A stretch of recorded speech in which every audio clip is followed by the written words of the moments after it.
Assalamualaikum warahmatullahi wabarakatuh.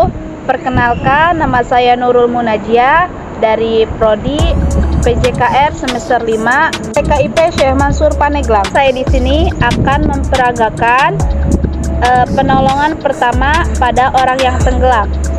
Selamat menyaksikan.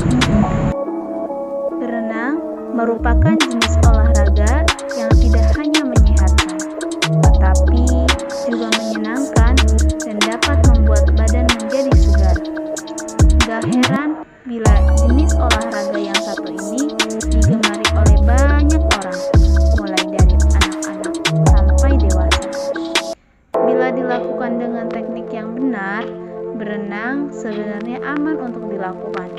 Namun, resiko tenggelam tetap selalu ada, terutama bagi orang yang tidak memahami teknik berenang atau bila berenang di perairan laut yang dalam dan berombak besar.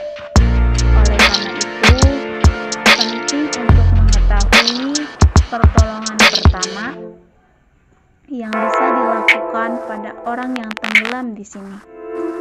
Tenggelam adalah kondisi di mana seseorang tidak mampu menjaga mulut berada di atas air untuk bernapas. Pada saat tenggelam, air akan memasuki saluran pernafasan sehingga menutup jalan pernafasan. Dampaknya kesadaran korban akan berkurang sampai tidak sadarkan diri. Cara menolong orang yang tenggelam yang tepat. Ketika ada seorang yang tenggelam, berikut ini langkah-langkah pertolongan pertama yang bisa kamu lakukan. Yang pertama, segera minta bantuan. Hal yang paling pertama yang perlu kamu lakukan bila melihat ada seseorang tenggelam adalah teriaklah untuk menarik perhatian orang lain yang ada di sekitar kamu. Terlepas dari kamu bisa langsung membantu atau tidak ada salahnya untuk minta bantuan orang lain agar lebih mudah menolong korban.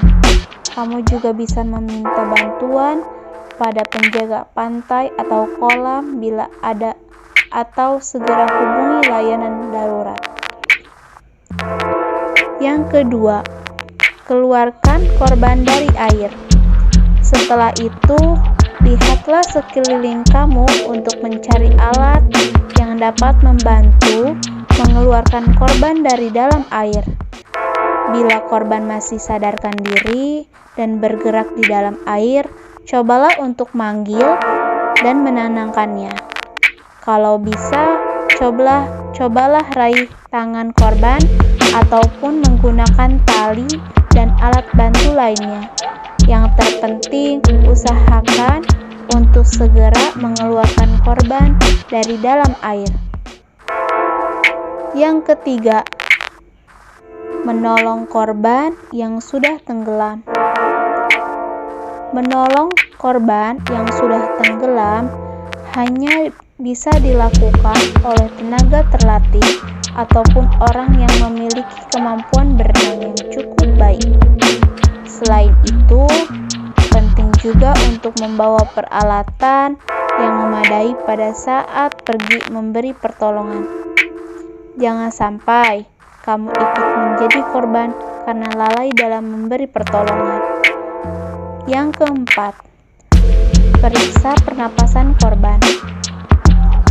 Setelah korban tenggelam berhasil dibawa ke darat, segera baringkan ia. Periksalah apakah ia masih bernafas dengan cara mendekatkan telinga ke sebelah mulut atau hidung korban. Apakah kamu merasakan udara di pipi kamu atau apakah dada orang itu bergerak? Bila korban tidak bernafas, periksalah denyut nadinya selama 10 detik. Bila kamu tidak bisa merasakan nadinya, segera lakukan CPR. Yang kelima, melakukan CPR atau resusitasi jantung paru bisa kamu lakukan dengan menekan bagian tengah dada yang sejajar dengan puting dengan tangan kanan. Bila perlu, kamu bisa melakukan dengan menggunakan dua tangan yang saling tumpah tindih. Tekanlah dada korban sedalam kurang lebih 5 cm dengan hati-hati. Sebanyak 30 kali dengan rata-rata kecepatan 100 kali tekanan per menit. Dengan kata lain, tekanan dada sebanyak 30 kali dalam waktu sekitar 20 detik. Pastikan dada kembali ke posisi semula sebelum ditekan kembali. Kemudian, periksa apakah korban sudah bernafas. Bila korban masih juga belum bernafas, setelah kamu melakukan resusitasi jantung paru, coba buka jalan pernafasan dengan mendorong kepala korban dan mengangkat dagunya. Namun, lakukan hal tersebut dengan hati-hati teman-teman, karena ada kemungkinan terjadinya cedera leher atau tulang belakang. Setelah itu, pencet hidung korban, kemudian tiupkan udara ke arah mulut korban. Tiup 2 kali dalam satu detik. Terima kasih atas perhatiannya. Semoga apa yang saya sampaikan bisa bermanfaat untuk teman-teman semua. Oke, terima kasih guys. Jangan lupa komen, subscribe, dan like. Dadah, bye.